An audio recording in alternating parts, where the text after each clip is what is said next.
Hey there, and welcome to the Think Fitness Life podcast. We're fueled by the incredible clients who inspire us every day, allowing us to elevate their health and fitness journeys. On this show, you'll gain valuable insights from top professionals, hear inspiring transformation stories, and discover the knowledge and motivation to create your own best life. Let's dive in.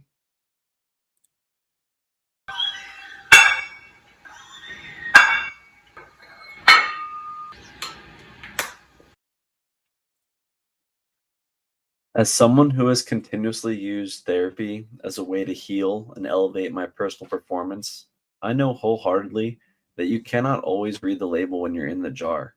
And that's why it's so helpful to have a professional in your corner to talk to.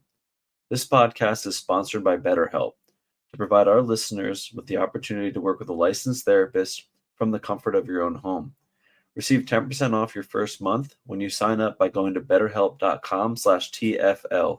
That's betterhelp.com/T as in think, F as in fitness, L as in life. And remember, you're not alone. There are people out there who can help. Welcome back to the Think Fitness Life podcast, where we dive into everything fitness, nutrition, mindset related. In today's episode, we're going to dive into the mindset world. The nervous system is something that really auto-regulates us as humans, and most people don't pay enough attention to it, or they don't know much about it. Then they get into situations where things are reactive or things are hyper stressed and they don't know what's going on. And then they go look for help when it comes to that. And they might go to a therapist, they might go to a doctor. Sometimes that they might not be totally understanding of how our autonomic nervous system really develops and really works, and talk about how these things work. And today we're bringing on a guest to dive into the nervous system, to dive into some trauma healing and working with what your inner thoughts might be, what your inner nervous system past might be, and how that's reflecting into your world today. Well, welcome on, You got it. Ramona. Yep. Am I saying that right? Thank you. Perfect. And Kossowan. how do you say your last name? Perfect. Her background is really trainer, but she's really into the world of trauma and healing. Talk to us a little bit of how you got started in this realm, and we're going to take a deep dive into helping people understand how they can heal themselves from within, or start that journey of auto-regulating. Absolutely. Initially, I took an interest more in the holistic health, herbal wellness, alternative ways to build health and vitality and keep your family from getting sick. I was a mom with young children. I eventually added my fitness certifications because fitness to me is empowering, and I dig it. I wanted to be able to help people with that. But then I kept bumping up against these problems that I was witnessing with my clients, and I felt impotent to help them with the emotions and the nervous system and their sense of self. And I do find, especially for women, there's often a pattern of not being able to make themselves a priority because it's celebrated and expected and entrenched in who they are. Of course, they're going to struggle with taking care of themselves. And if they're trying to lose weight, they're going to bump against problems with that. I wanted to go deeper with women. That's why about 6 years ago, I went on the path of personal empowerment coaching, which is working with the levels of emotion. And then the Gentle Trauma Release method, which is a separate and standalone certification. And it might seem fitness and trauma, it absolutely makes sense because I see people as their whole person, and many of the things that we butt up against and get stuck with and struggle with and circle back around and cry, if we can just get under it and actually resolve it on a bodily nervous system level. You said the unconscious nervous system that's literally running the show. Everything gets easier to do those next steps. It gets easier to taking care of yourself, and it changes how you see yourself in the world. For me, that's been a complete paradigm shift over the last 6 years. And off air before, you were briefly talking about exercising, and I was like over exercising to help auto-regulate a nervous system.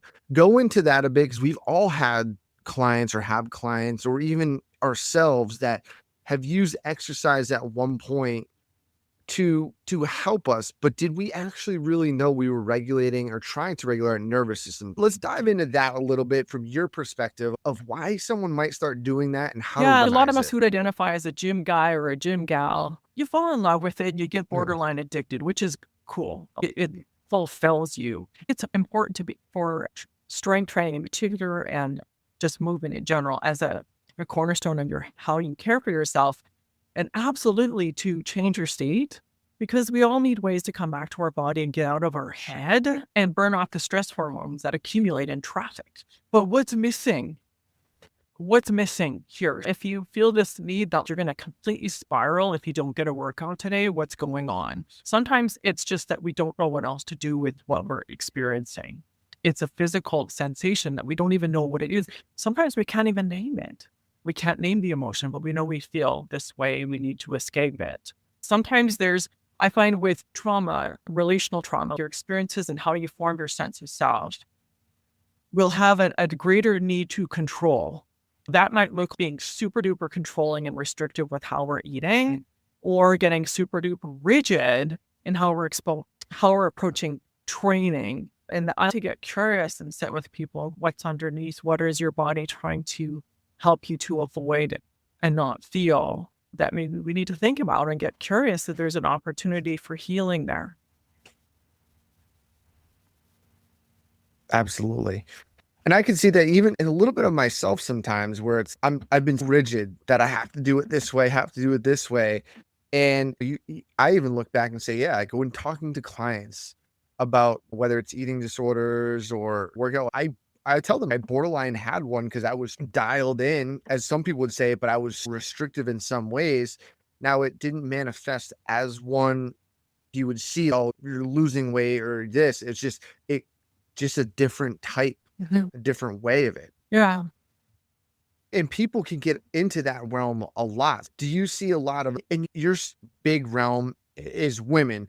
Do you see a lot of that with the female population? And from a female yourself, what would drive that? To me, this is very foreign. I've had these conversations with female clients and coaches, and there's a big difference between growing up as a young teenage boy and having this certain image thing that I'd strive for then versus a female girl. And I always find that fascinating 'cause it's two separate tracks.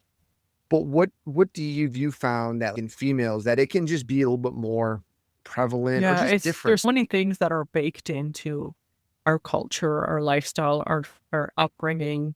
One of my clients I was talking to, we were exploring when symptoms started. Weight struggles, age 6. Why are we talking about this at age 6? What is going on? Age 6? It's not her fault. And then it plays out in our relationship with food when our needs are suppressed. And women are especially quite often conditioned to be pleasing, absorb people's emotions. It's not nice to be angry.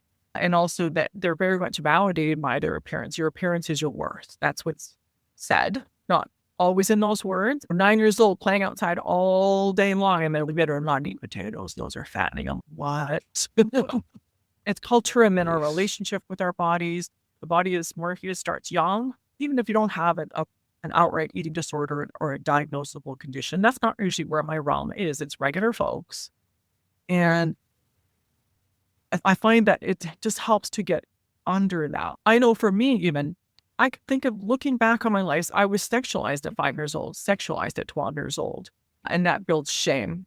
And then we're cultured to perform for our appearance, and our value is connected to our appearance. And I'm in midlife, anti-aging. Heaven forbid we get older. And then when you get into perimenopause or menopause, your body does not respond the same to anything. The way we might have coped before, I took fat burners before and lost weight in my 20s. I did the Atkins diet, lost weight when I was 30, and I got some benefits from it, but I can't live that way now. And your body goes, nope, I'm not doing that. What can we do instead? I want to help people build that foundation where they themselves, what they're doing, respect their body's capacity, and move towards the body they want to live in now, not their 25 years ago body now. But in order to get there, you really got to pull back the layers and go into Yes. someone's past to understand who that person's in, who that person is, and that I want to say younger self image or younger self, who that person was, to understand how that person developed today. The younger version of you still exists. And the way I often teach it through the lenses of empowerment coaching is you have an archetype or a persona that stepped up to protect you and keep you safe in some way, included, lovable, worthy, less chaotic, managing, whatever it was. That version of you is not you, but that's a wounded person, a wounded version of you that stepped up to run the show. When we are in our 20s, 30s, 40s, 50s, and beyond, you're like, why does this keep happening? It's usually because that younger version of you in that era of your life is still trying to run the show. They're doing their very best to help you. They're not equipped, and it is trauma-based. Trauma, I don't mean always the big identifiable, big T. I don't use that term myself. Catastrophic, blatant event. Quite often there's a mix of those in there that just come out of the closet when people feel safe. But it's just getting under that and healing that, what that part of you is still bracing for, because your body doesn't care how much logic you apply, how much time has passed, how much you've quote worked on it, how much mindset work you've done. Your body doesn't care. If it's still bracing now, then that's showing up in the patterns in your life. That's why I love to get under that. And that's when someone is open and willing and able to receive this type of coaching, it's a separate thing. It's not like we lift weights and talk about trauma. It's not a thing. It's a separate coaching experience. But this is when people are realizing, I can't go on this anymore, or I don't want to tolerate this anymore. What else can I do? And that's when we get under it. And that's when the magic happens and things profoundly can shift. And I like how you use not the word big T trauma, because a lot of people hear the intro or me say trauma and they're going to go, oh, I've never really had that, the big one. And that's a misnomer. Like you said, I feel a lot of people do have, even if it's subtle traumas, and I'll have you go into this, that exists in their lives that they might not think is a big trauma, but can impact them down the road. For you as a coach, when you're going through the gentle trauma release, what does that kind of look? Are you looking for smaller traumas in the person's life, and how small do you kind of go? And is it Yes, it dependent is on very the person? nuanced.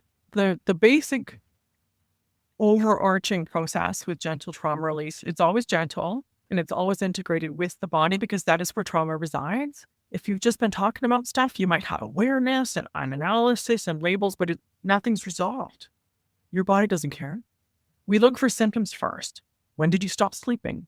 When did you find that food took up your brain all the time?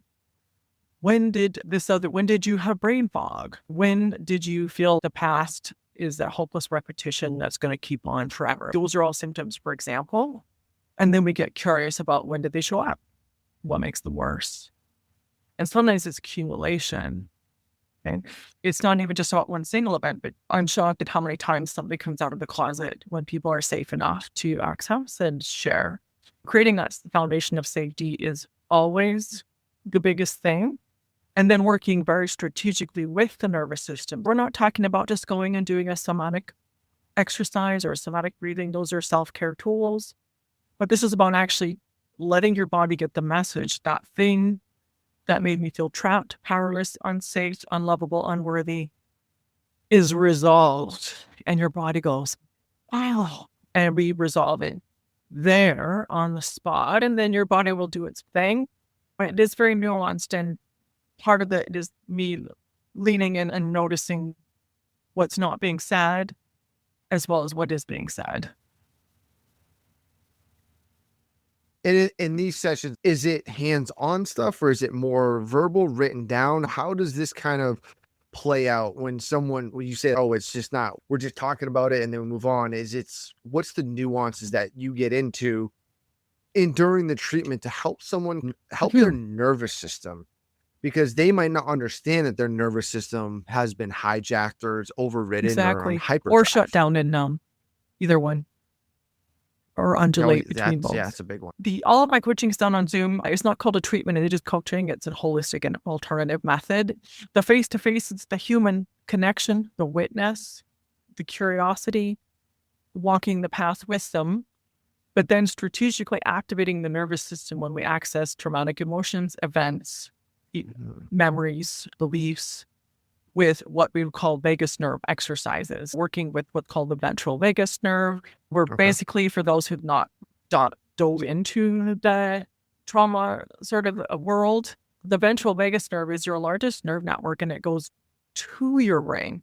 It goes from your body to your brain and says, I'm safe. When we strategically engage in an evidence-based way, you get outcomes where whatever it was that has intensity to it is gone.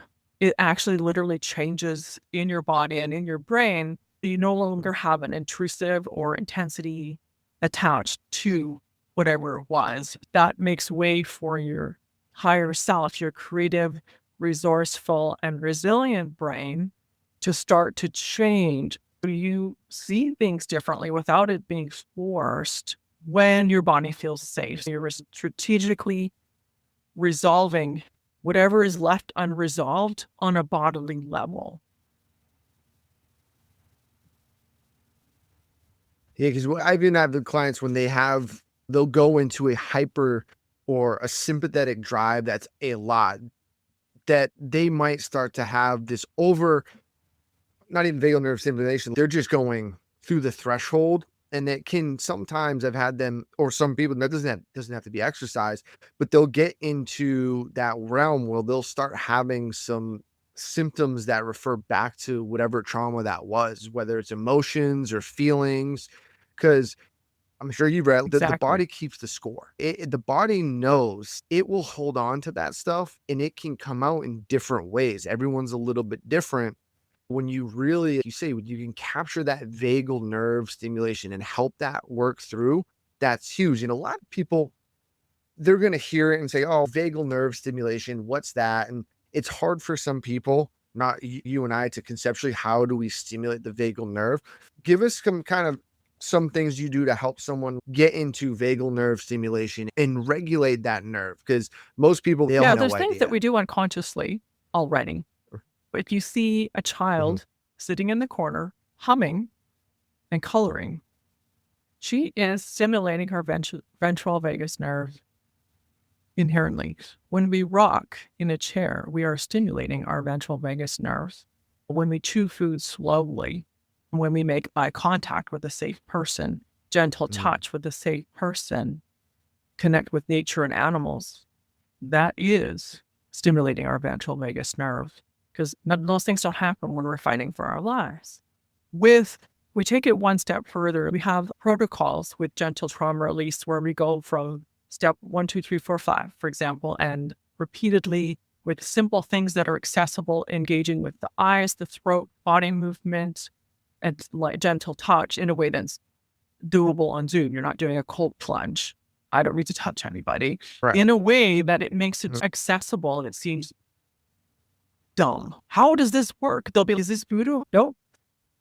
It is based on science, but that's part of being a good coach, is being able to make it that accessible for them. But it takes the stuff that seems kind of up there and brings it down to very accessible to me as the coach and to the client to actually start moving the needle towards relief from the first call. If I'm sitting and rocking my chair and I just kind of slide my hands over my lap, I am already stimulating my ventral vagus nerve.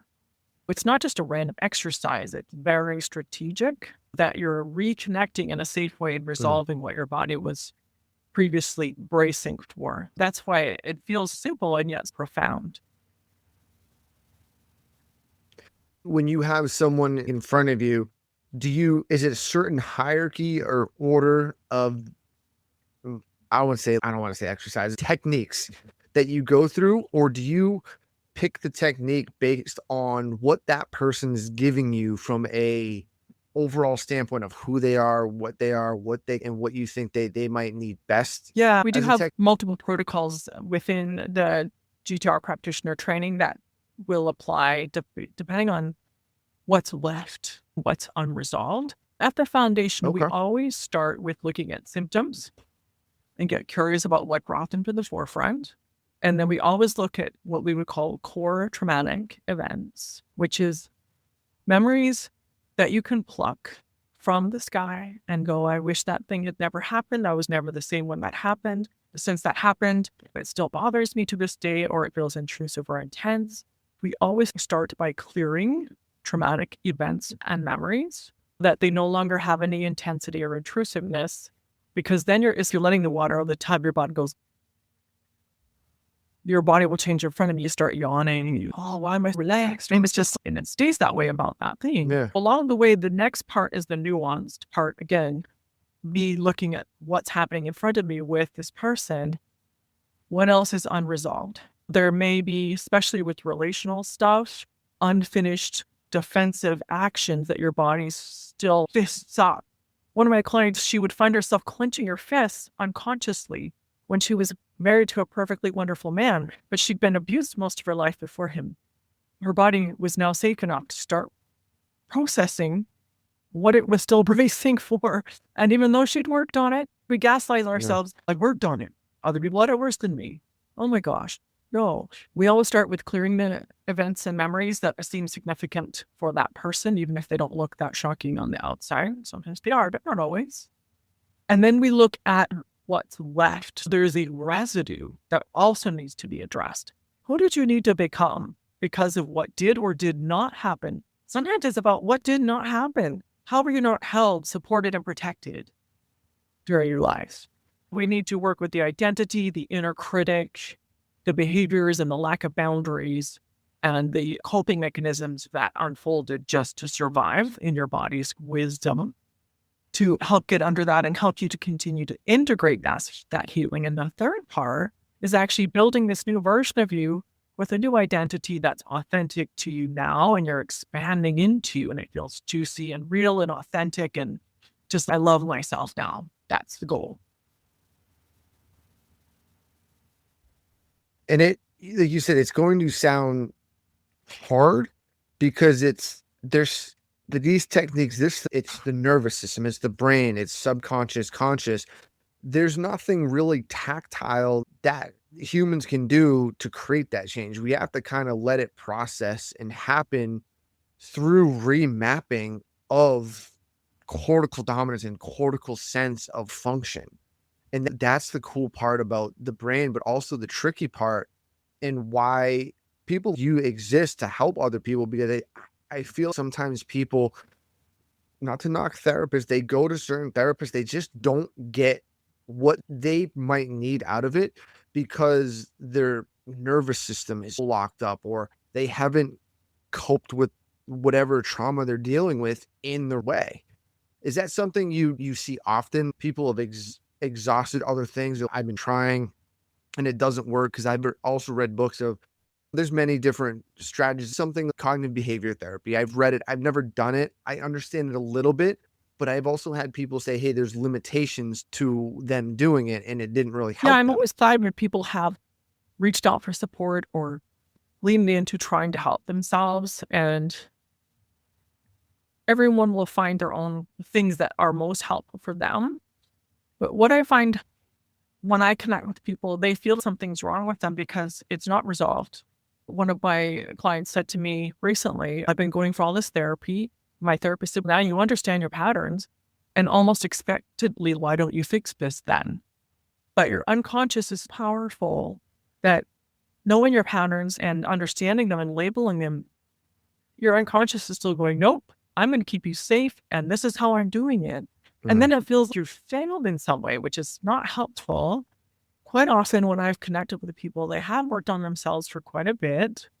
And they will often say to me, I feel better after one call than 2 years of XYZ. Why? Relief. I had one woman with 7 years of insomnia after a sudden loss of her spouse. 7 years of insomnia. She could have blamed it on menopause. But after one call, we resolved one thing that wasn't even the big thing. Taught her one of the protocols for the Gentle Trauma Release method that the clients get to practice on their own because we want to feel good. 7 years of insomnia. And that to me still blows my mind. I love to just encourage people to know that you did the thing by looking for ways to support yourself, to ways to move through. And I understand why you don't want to revisit stuff because you're sick of it. I didn't. I felt the same way until I received my own gentle trauma release coaching, working with my own practitioner. But as I went through my training, it's very hard to be vulnerable sometimes. You just want to be strong and power through. That's my way. I don't overshare. I don't trauma dump. I'm zipped up, walled up. That was my defense. No. To me, an honor to help people get to the point where they can take the pressure off, stop judging themselves, know that their body did its very best, and whatever they did was helping them in some way. And if it's unresolved and we're a good fit to work together, then absolutely we're going to get into a better place, which to me is just makes me fall in love with the process. Oh, yeah. And I would think it gets here. Do you find that most people, even if they did one session, most people have some sort of trauma from their younger age or their younger self that just lives in their subconscious brain somewhere? And it might not come up every day, but it's kind of sitting there, and it could be a rainy day and all of a sudden it comes up, or there's an event that it can come up. Is that something that's prevalent? Because I would assume there's a lot of people listening, even some myself, there's stuff that's happened. It doesn't necessarily bother me on a day to day, but there's instances where things will come up and you're, wait, that's a interesting sensation. And it kind of brings you back to that moment in time that something happened. It's Because I'm a big believer that most people, even if it's a relationship, a bad breakup or someone cheated on someone, it still lives in absolutely someone's brain. That's where a lot of people will recognize the word trigger. I was triggered. And without maybe fully recognizing what's happening, and it's usually just the past resurrecting itself in your body, and your body goes, this feels that. I'm going to come down hard and protect, shut down, fight or flight. One of those things is going to happen to protect me. And it's not even about any one particular thing, although again, it never ceases to amaze me, the stuff that comes up that people have gaslit themselves about as not good enough, bad enough. It's what did you need to become to survive that isn't serving you now? And I'm trying to think, I had a thought there while you were talking. It's how you see yourself in the world, your worth and your value. I was bumping up against that hard when I was going through a big stress, stepping out of my comfort zone, building a business, showing them as a coach for women in this way that I never done before. As who am I to do this? I knew consciously I was smart, capable, but my body was literally freaking out. My body was freaking out. And why? Because of my childhood experiences that told me who I am is no good and what I do is not good enough. Shame and guilt. Those are the emotions. Who I am is no good. That's shame. At some level, you are unlovable and unworthy. You may not physically say that, but your behavior may show it, or what you accept from others. And guilt is, I need to prove, perform, and earn my worth, and what I do is not good enough. Guilt. Underneath those emotions, that's where trauma resides. When we can resolve that on a bodily level, then you can rise up naturally up the map of consciousness into courage, which is where your true self resides and begins.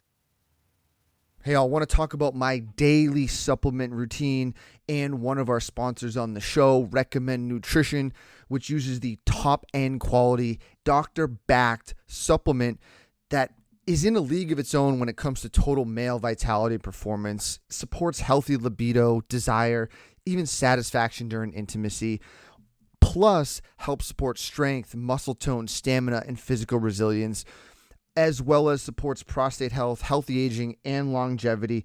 This supplement is the way to go, and it's Recommend Man Plus. They also have a formula for any women out there looking for all of those same things for overall longevity, healthy aging from the female side, and support female hormones. They also have Clear Focus, which supports sustained mental and physical energy. It has all kinds of nootropics for focus, cognitive performance. and delivers performance without jitters, crashes, and overstimulation. It's taking ingredients, putting it into an overall supplement to support brain health, mood, function. You can stack these Clear Focus Man Plus or Clear Focus Lady formula, and there's your recipe. It is quite simple. Go check out recommendnutrition.com. Use code TFL20 for 20% off your order and get on the health benefits today. And then you really start remapping how the brain functions. And people at the end of the day, they'll feel better about themselves and how their daily lives go. And I'm going to guess the instance of trauma doesn't go away. It'll still come up. But when it comes up, they won't have a similar threat response. Or they'll be, oh, I understood what this was. Yeah, okay. I find in most cases when doing this work, a little bit longer term, depending on the experiences, 3 months, 6 months, 9 months, depending on what a person's life has been. Quite often the triggers actually do not show up anymore. But again, it doesn't bother me. No. Okay. Your body goes, no, because that's resolved. And your body's not a thing. And if it does show up, you recognize it for what it is. You can self-soothe and come back to recognizing that whatever your brain is telling you in that moment is not true. It's interesting. I shared in socials an experience I had. I had some really negative experiences with peers and girls in school. It was really painful, and it made me feel that being a sensitive person is a character flaw, made me feel unlovable, and that who I was at my core was no good. And then I had an experience that made my body feel that way just in the last few weeks from just an experience that did not feel good to me. And I'm recognizing my body, that sick feeling in my stomach and that kind of curling. And I was recognizing that. And I validated the experience without it having a meaning of, I'll never be able to, blah, blah, blah. I'm not worthy of, blah, blah, blah. I'm not likable. I was able to, the meaning of it changed. Yeah. And that's where we want, I would say, everyone to get to, whatever they're dealing with, so they don't have that automatic fight or flight emotion and something that could last temporary or longer term that doesn't make them feel safe. And I use that word safe in a multifaceted way. It's not, oh, you're safe from things, because some people will, I've heard certain clients, they just don't feel safe in general. They'll be, oh, I'm in this room, I don't feel safe. It's not like they're safe, we're around. But it's crazy how a human brain can, because of past issues and past trauma, not feel safe in certain scenarios or certain positions or whatever.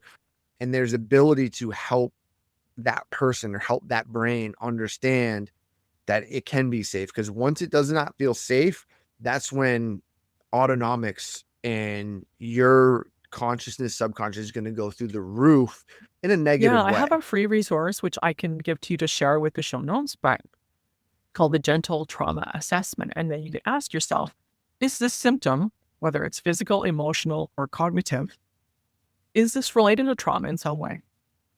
And you can explore it on your own. It's called the Gentle Trauma Assessment. But if you have anxiety a lot, or you've tended towards depression, I'm not talking clinical depression where you need medical treatment. You have the extremes of swinging back and forth, hypervigilant, always scanning the horizon, needing to think 25 steps ahead, anticipate every possible thing, word everything just perfectly so that people don't get offended or bothered by a boundary you're setting. Those are very common signs that trauma is still affecting you now, in spite of your best efforts. And it's not a character flaw. It just means that your unconscious nervous system is trying to still protect you from something that feels unresolved, and it's how your body learned to live. I help people to get under that and release it. Their quality of life now is vastly better, and that's always the point. Sometimes people think, I need to dig up the trauma, but I'm not ready to do that. No, we're not digging up stuff just for the sake of digging up stuff. Who wants to do that? No, I want relief. I want to feel better now. I want to have more fun. I want to have joy. I want to know what I'm doing. I want to know who I am. I want to know the friends I'm making, the relationships I'm in. That's the point.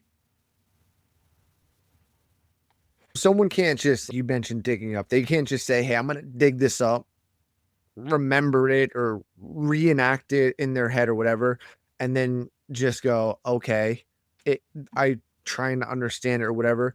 There's more to it than just digging stuff up. That's never the goal. It's more to get underneath what's anchoring things in place. And sometimes it's not obvious.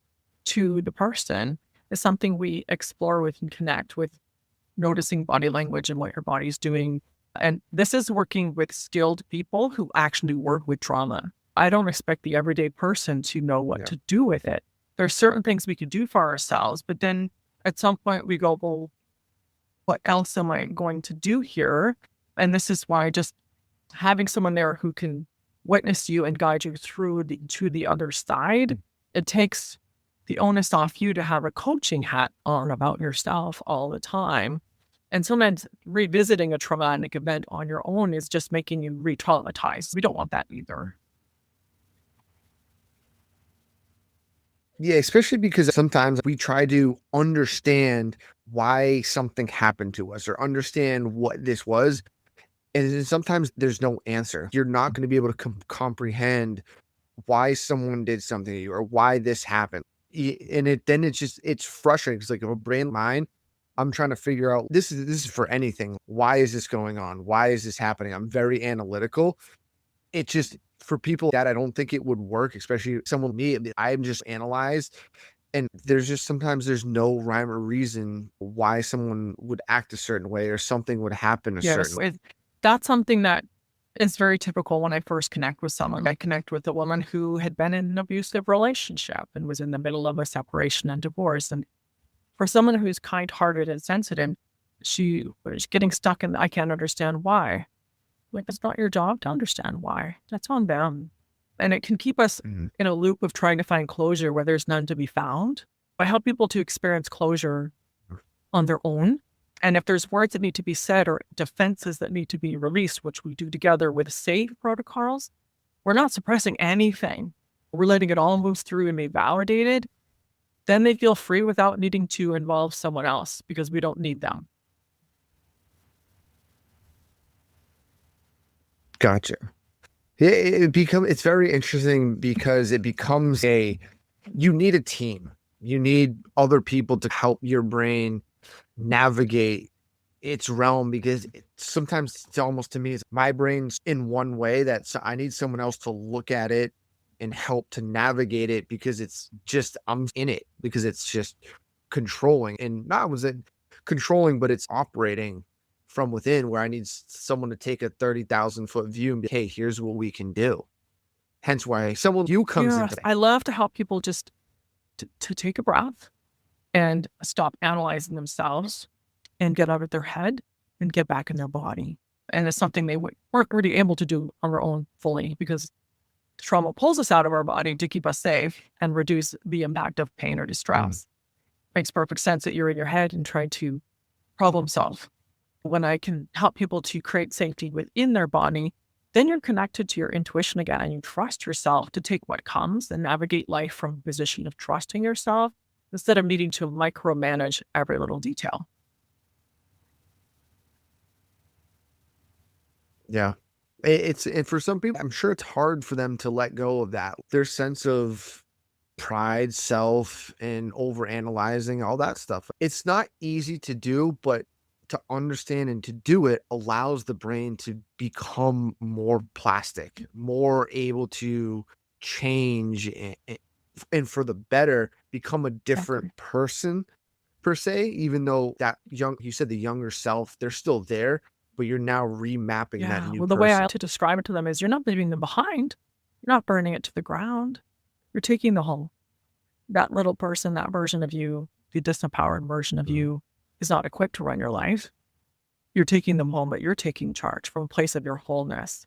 And what I love is that you don't have to force any of this. It's always with gentleness and self-respect, because when your body feels safe, you will by default stop thinking that way. It happens organically, which is beautiful. So, and really, when someone's their older self, you're actually treating their older, younger version of themselves at some point rather than the person that there is today? Or do I have that backwards? Well, Or we're could it be resolving both? whatever wound is keeping that architect running the show, bringing them home to be safe, and also helping you to get to know who you really are when you're not trying to hide or survive. And it's a process, and you'll expand because a lot of us is fluid. There's much that's fluid. I've changed so much in the last 6 years, even the last 3 years.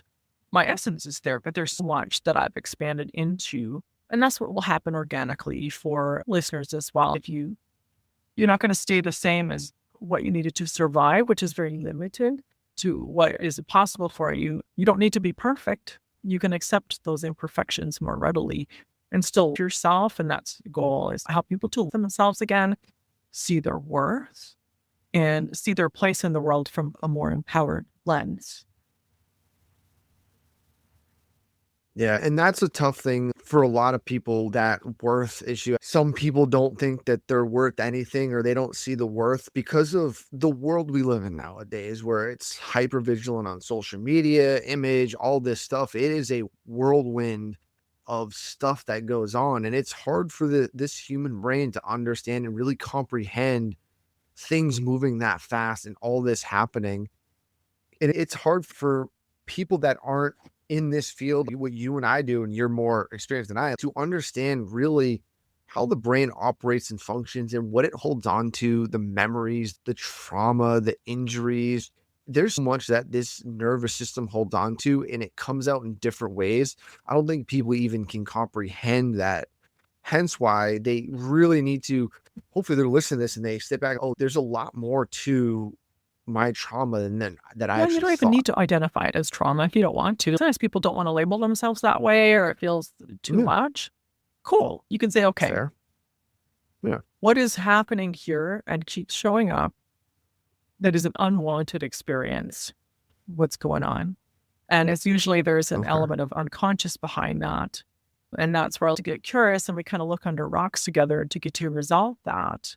And then things, again, you'll see things through a more empowered lens just by default, rather than focusing on labeling or saying trauma. Some people are aware that trauma has affected them, but it's more in the Yeah. more marked experiences. And for a lot of us, that guide that I mentioned, that's a wonderful tool to explore. But if it's related to health and fitness too, if you can't make yourself a priority on the regular, or you're extremely controlling about following rules and not being flexible and giving yourself grace, body dysmorphia, if you're body mashing all the time, or you've been on diet after diet, those are very typical symptoms that it would probably be helpful to do some work with your unconscious nervous system so that you can show up in a more self-loving, self-respecting way.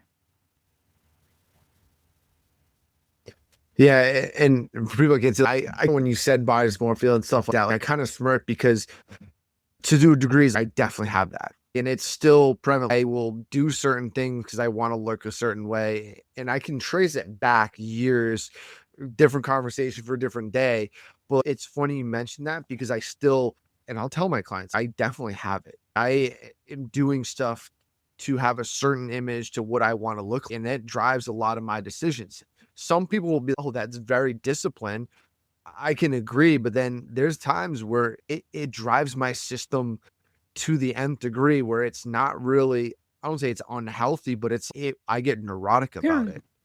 And there's also want to share because people, they look at coaches, us, and they're disciplined and they got it squared away. It's, yeah, but there's also stuff behind us too that drives certain systems. And I'm sure if I really pulled it back, I'd understand why I am the way I am. Yeah, we're all human, and we're all going to have our Yeah. more vulnerable points and or ways that we might show up to make ourselves more worthy, more palatable, to help us matter more in whatever framework our unconscious is keeping us in, to be valuable and worthy, because our unconscious nervous system does not feel safe to not be included. Our little child knows that we can't be abandoned in the woods without dying. At some point, how am I earning my worth? And sometimes my big paradigm shift was around age 45 as I decided I was just going to stop hating myself and stop trying to insert myself in circles where I was going to be judged, I was not going to be accepted, or I felt I needed to perform. I just completely let go of that. And that created a shift in me at the beginning. Yeah. And it allows you then to understand more about yourself and then to be a better coach, I would assume, as you've walked Yes, through I've gone this. through stages of healing. The most profound and deeper was my business was shut down with COVID, and I was taking my gentle trauma release training, and it was becoming quite apparent I needed to address the trauma that I'd been avoiding addressing for too long. I worked with my own coach while taking this training, Mm. and my business shut down and the world going crazy. And stepping into this new role that felt really scary. But I also, people who've known me a while really do notice a change. You are not even the same person. People who are really intuitively aware and notice these little things. I've changed very much through that process. That's awesome. Where can people find you and where can people find your So the assessment services? that I mentioned is on my Ramona K coaching site. It's just ramonakcoaching.com. You'll see under Gentle Trauma Release your Gentle Trauma Assessment. And I can also give you the link if you want to include it in the show notes. And then if you'd like to know more about Perfect. my work as a Gentle Trauma Release Practitioner in particular, you can go to gentletraumacoach.com. And I have lots more for you to take in. You can also follow me on socials, Ramona K Coaching, and on LinkedIn, just under Ramona Kossowan, Kossowan. Awesome. Thanks for coming on and diving into some deeper topics of neurology, brain health, and I know you use trauma, but experiences that might lead people down a path of not feeling well and how we can help people get back their self-worth and feel Absolutely. better. That's really the best outcome possible. Matt Gluckman and Eric Menchie here from Think Fitness Life. Our entire careers have been dedicated to fitness, particularly how the mind helps the body. We've been around gyms and nutrition strategies for 25 plus years collectively, and nothing harms or helps better than your own mind, untrained or trained. Pushing beyond your limits, overcoming whatever's thrown your way, and making the decision to show up day in and day out as a lifestyle takes more soul than sand. And what I mean by that is when you can get your mindset and heart leading you consistently in the direction of your goals and dreams, well, it's just a matter of time before you have the performance, physique, or quality of life you're yearning for. See, your thoughts will stem from your beliefs, which will then lead you to action, which develop into your behavior and ultimately lead you to results. It's really that simple. Our process takes time and it takes open communication. It's amazing what pops up along the fitness journey to betterment, and we can be there every step of the way.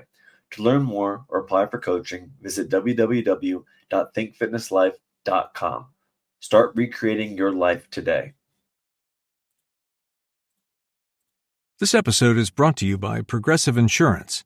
Do you ever find yourself playing the budgeting game?